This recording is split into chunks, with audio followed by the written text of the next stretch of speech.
એ આદિવાસી સંસ્કૃતિ છે. ધર્મપૂર્વી આપણી સંસ્કૃતિ છે. તો આ સંસ્કૃતિને આવનારી પેઢી ભૂલી ના જાય એના માટેનું આ સાંસ્કૃતિક મહાસંમેલન આવશે. આજે આ 32મું વર્ષ છે.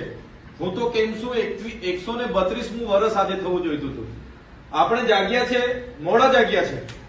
આદિવાસી આજનો નથી આ પૃથ્વી પર. આદિવાસી આદિ અનાદિ કાળથી આ પૃથ્વી પર છે. આદિ માનવ તરીકે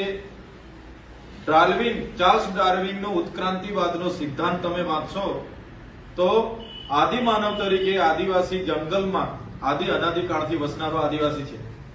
તમે સિંધુ ખીણની સંસ્કૃતિ, મોહનજોદડો, હડપ્પાની સંસ્કૃતિ વાંચો, હજારો સાલ પહેલાની, તે આદિવાસી સંસ્કૃતિ છે. જાતના પેઢીનામા મૂકવા પડે છે, કેટલી જાતના પુરાવા મૂકવા પડે છે, ત્યારે હું આદિવાસી છું એ મારે સાબિત થામ છું. આ પરિસ્થિતિ આજે આદિવાસીઓની છે. ત્યારે આ સંમેલન હરિસિંહભાઈ સાહેબે કીધું કે ત્યાં આપણી સંસ્કૃતિ, આપણી અસ્મિતા, આપણી પરંપરાઓ, આપણી રૂઢિઓ, આપણી બોલી, આપણી ભાષા, આપણી વેશભૂષા, આપણા આભૂષણો, આપણા વાજિત્રો, આપણી મા દીકરીઓ કેટલી શોભે છે. પણ આજે આપણે બહારના વસ્ત્રોને હવે પહેરવાનું ચાલુ કર્યા. જીન્સ પેન્ટ, કર્ટ, મીંડી, આ તે બધું. એટલે કહેવાનો મતલબ કે આ બધું બચાવીશું તો આપણે ટકીશું.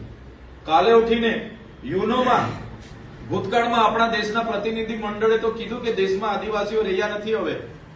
એવું આવનારા ભવિષ્યમાં પણ આપણા માટે જોખમ છે. આપણે આદિવાસી છે તો જ આજે અનામત બેઠકો પરથી અમારા જેવા ધારાસભ્ય બનીએ છીએ, અનામત બેઠકો પરથી નોકરીએ લાગીએ છીએ. તો એ જ અસ્મિતાને બચાવવા માટે આપણે પહેલ કરવાની છે. 32મું વર્ષ આજે છે. ભલે મોડા જાગ્યા છે આપણે. 132મું વર્ષ આજે થવું જોઈતું હતું, પણ 32મું વર્ષ છે.